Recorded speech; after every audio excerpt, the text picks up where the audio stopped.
नमस्कार, मैं हूं आपके साथ हर्षिता और आप देख रहे हैं जेएन न्यूज। आइए करते हैं कुछ खास खबरों से शुरुआत।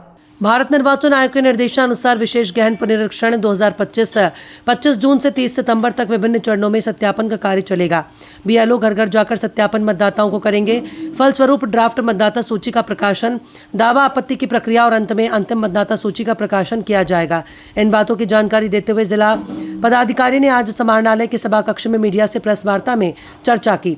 वहीं उन्होंने जानकारी देते हुए बताया कि भारत निर्वाचन आयोग द्वारा निर्देशित इस महत्वपूर्ण अभियान से जुड़ी सभी जानकारी, समय सारणी, प्रक्रिया, दिशा निर्देश और मतदाता जागरूकता के लिए मीडिया के माध्यम से आम नागरिकों तक पहुंचाने की बात कही।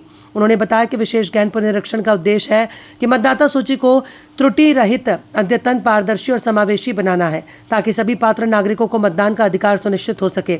इस मौके पर उप निर्वाचन पदाधिकारी पूनम कुमारी, जिला जनसंपर्क पदाधिकारी, निर्वाचन निबंधन पदाधिकारी और अन्य संबंधित पदाधिकारी उपस्थित रहे। तो इन 11 डॉक्यूमेंट्स में से कोई भी एक डॉक्यूमेंट आपको या तो अपना या अपने माता का या अपने पिता का, depending on date of birth जो मैंने आपको बताया, उसके अकॉर्डिंग आपको डॉक्यूमेंट्स में से एक कोई देना होगा। अब वो क्या डॉक्यूमेंट्स हैं, इस सीरियल नंबर के अकॉर्डिंग मैं आपको एग्जैक्टली वही बता रही हूँ। पहला है केंद्रीय, राज्य या पीएसयू के नियमित कर्मचारी, पेंशन भोगी को निर्गत कोई पहचान पत्र या पेंशन भुगतान आदेश, जिसे हम पीपीओ कहते हैं। सरकार या स्थानीय प्राधिकरण या बैंक या डाकघर या एलआईसी या पीएसयू के द्वारा भारत में 1/7/1987 से पूर्व निर्गत किया गया कोई भी पहचान पत्र, प्रमाण पत्र या दस्तावेज। सक्षम प्राधिकार द्वारा निर्गत जन्म प्रमाण पत्र, पासपोर्ट।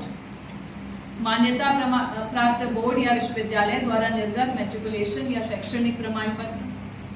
सक्षम राज्य प्राधिकार द्वारा निर्गत स्थायी निवास प्रमाण पत्र। वन अधिकार प्रमाण पत्र जो मोस्टली ट्राइबल्स को मिलता है।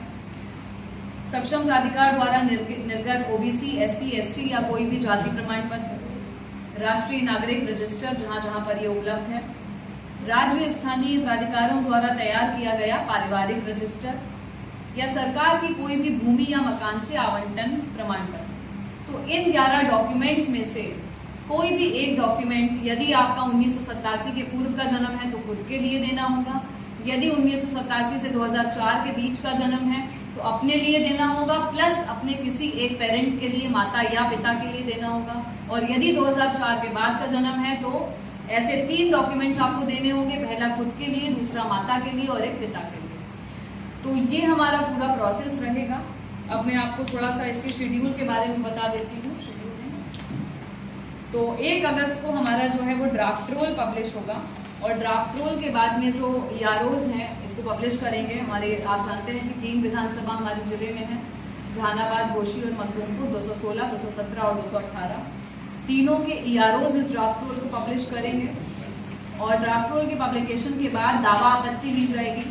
यदि कोई व्यक्ति 26 जुलाई तक अपना फॉर्म डॉक्यूमेंट्स के साथ जमा नहीं कर पाता है तो उसका नाम ड्राफ्ट रोल में नहीं आएगा। उसके बाद यदि आप अपना नाम जुड़वाना चाहते हैं तो जिस प्रकार से हमारी एग्जिस्टिंग प्रक्रिया है नया नाम जोड़ने की, फॉर्म 6 हम लोग लेते हैं, आपको फॉर्म 6 जमा करना होगा अपने डॉक्यूमेंट्स के साथ में आपको एक डिक्लेरेशन एनेक्सर डी आप इस निर्वाचन आयोग के ऑर्डर में जो है एनेक्सर डी के साथ में जमा करना होगा। दावा आपत्ति के समय इनको लेते हुए तब आपका नाम जोड़ने की प्रक्रिया की जाएगी, सुनवाई होगी जैसे हम लोग अभी करते हैं EROs के पास में, एंड देन आपका फाइनल पब्लिकेशन में नाम एज पर द प्रोसीजर जो अभी हम लोग कर रहे हैं उसके अकॉर्डिंग जोड़ा जाएगा। अब मैं आपको इसके शेड्यूल के बारे में बता देती हूँ। जैसा कि मैंने आपको पहले भी बताया कि 25 जून से लेकर के 26 जुलाई के बीच में EROs के द्वारा प्री फिल्ड एन्यूमरेशन फॉर्म, गणना प्रपत्र सभी एग्जिस्टिंग इलेक्टर्स को दिए जाएंगे। 2 कॉपी में वो उनको फॉर्म दिए जाएंगे, जिसमें से एक कॉपी वो इलेक्टर को देंगे और दूसरी कॉपी उनसे भरवा करके अपना रिसीविंग लेंगे। तो रिसीविंग बहुत इंपॉर्टेंट है ताकि कोई भी लेटर स्टेज पे ये आरोप ना लगा सके कि हमारा फॉर्म लिया नहीं गया या जमा नहीं हुआ।